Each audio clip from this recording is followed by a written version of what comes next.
Ah, Magandang araw mga kapatid.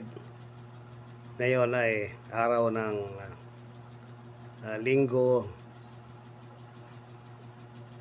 March 24, 2024. Mayroon akong tatalakayin sa inyo na dalawang verse.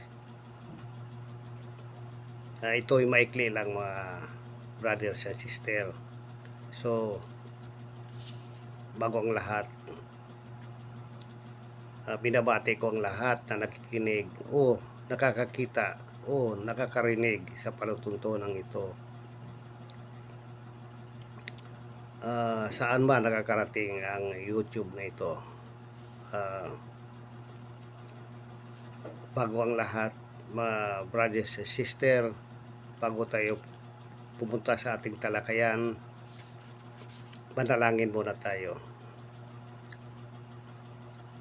Gracious God, we give thanks to you always, recognizing your sovereignty over every aspect of our lives. Through the power of Jesus Christ, help us to live a Christian life that embrace gratitude in every circumstances. Guide us to depend on you, knowing that you work all things for our good. In Jesus' mighty name, amen and amen. So,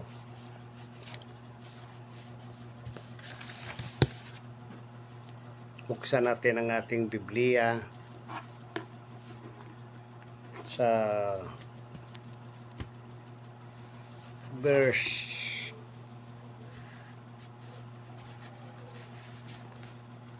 Ephesians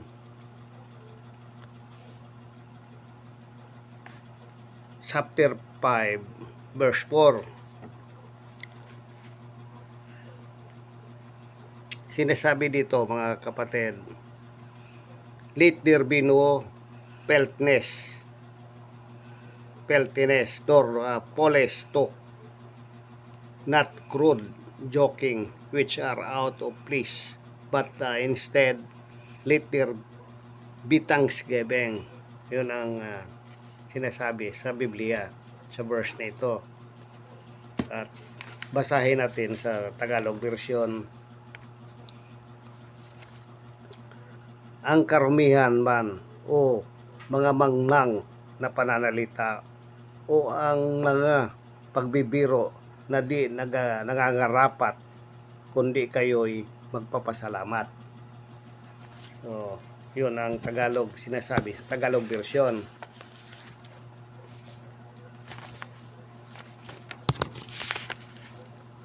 So, ang topic natin dito sa verse na ito, paano makakatulong sa mga Kristiyano ang pagiging maingat sa kanilang mga pinapanood at pinapaglaanan ng oras ayon sa verse na ito. So, mga kapatid,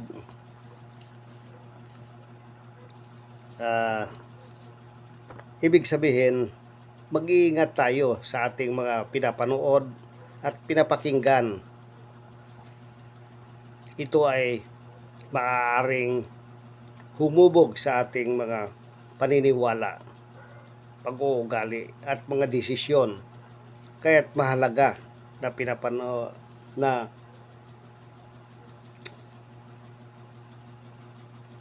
ating piliin ang mabuti kung ano ang ating mga pinapanood at pinapakinggan. Kailangan ang ating mga pinapanood at pinapakinggan ay ang mga mabuting balita at puno ng pagmamahal na nakatulong sa ating espiritual na paglago at naaayon sa salita ng ating Panginoon Hesukristo.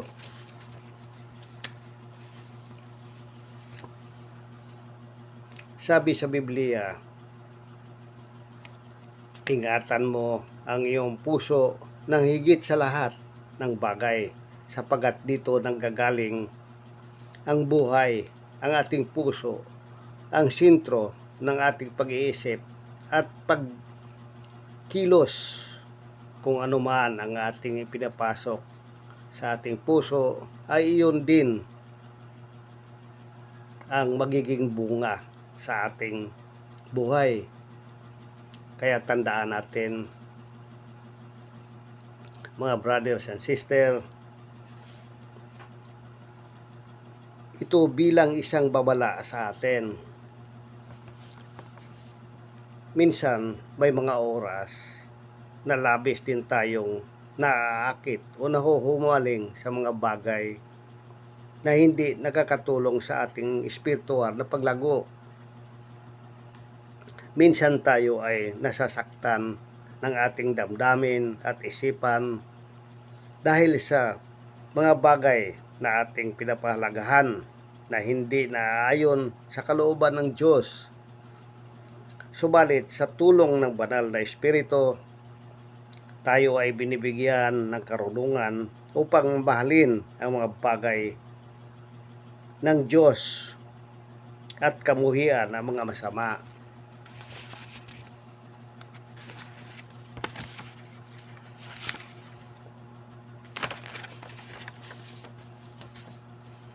Kaya nga brothers and sisters, huwag nating sayangin ang panahon o oras natin dito sa lupa. Maiksi lang ang panahon natin dito sa lupa. Sa halip, magbabasa tayo ng mga banal na kasulatan at saliksikin natin kung ano ang mga nakasulat na naaayon sa kalooban ng Panginoon. Huwag natin tangkilikin ang mga bagay na walang kabuluhan, pagkus ituon natin ang ating sarili sa mga gawain makalangit at mamumuhay ng naaayon sa kalooban ng Diyos. Puno ng pagmamahal sa kapwa at puno ng pagpasalamat sa Panginoon Hesukristo. Amen po ba mga brothers and sisters?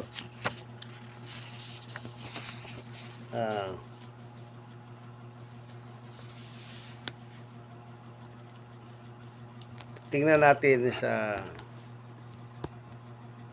isang verse. Buksan natin ang isang Biblia, ang ating Biblia.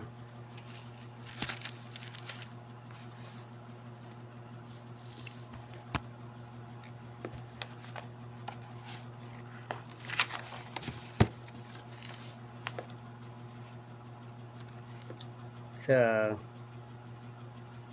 Philippians chapter 4 verse 8.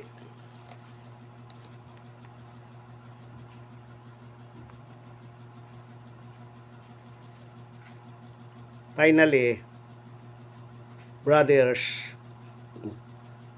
whatever is true, whatever is honorable, whatever is just,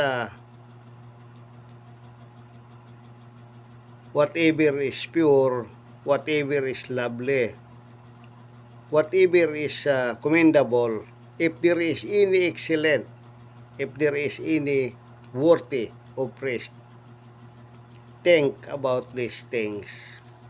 Yun ang sinasabi sa English sa verse na ito, mga brothers and sisters. Basahin natin sa Tagalog version. Katapos-tapusan na sa mga kapatid, anumang bagay na katotohanan, na kagalang-galang, na matuwid, na malinis, na nakaibig-ibig, na kabutihang ulat, na kung anumang kagalang-galang, kagalingan, at kapurihan ay isipin ninyo ang mga bagay na ito. Yun ang sinasabi sa Tagalog version, mga brothers and sisters.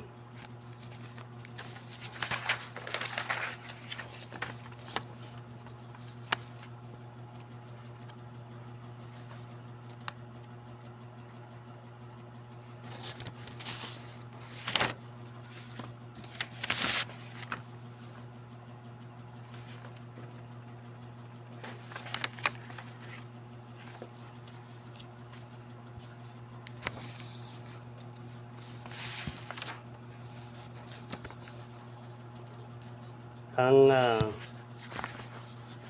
topic natin sa verse na ito, saan dapat nakatuon ang pansin ng mga Kristiyano ayon sa Pilipos 4:8 kapag pumipili sila ng mga bagay na kanilang pinapanood at pinapaglaanan ng oras. So, ang sabi sa Pilipos 4:8, anumang bagay na kapuspusan ay dapat nating tangkilikin. Ang mga katotohanan, kagalang-galang, matuwid, malinis, kaibig-ibig, mabuting ulat, kagalingan at kapurihan ay dapat isipin natin ang mga bagay na ito. At dapat ang mga Kristiyano ay natuon ang sarili sa makabuluhang gawain. O kung sila'y manunood o makinig ng mga palabas sa TV, kailangan piliin nila ang kanilang mga pinapanood at pinapakinggan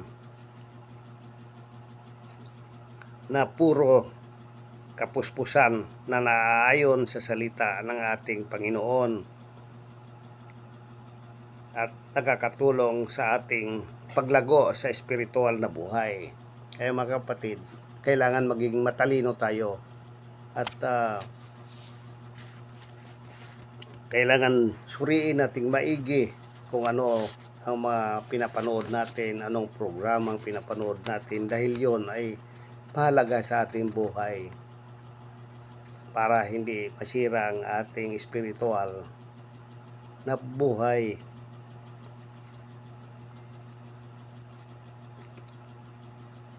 Kaya mga kapatid, magiging wise tayo sa ating sarili. Amen ba mga brothers and sisters? So, hanggang dito na lang. Maraming salamat sa pakikinig and God bless you. Thank you.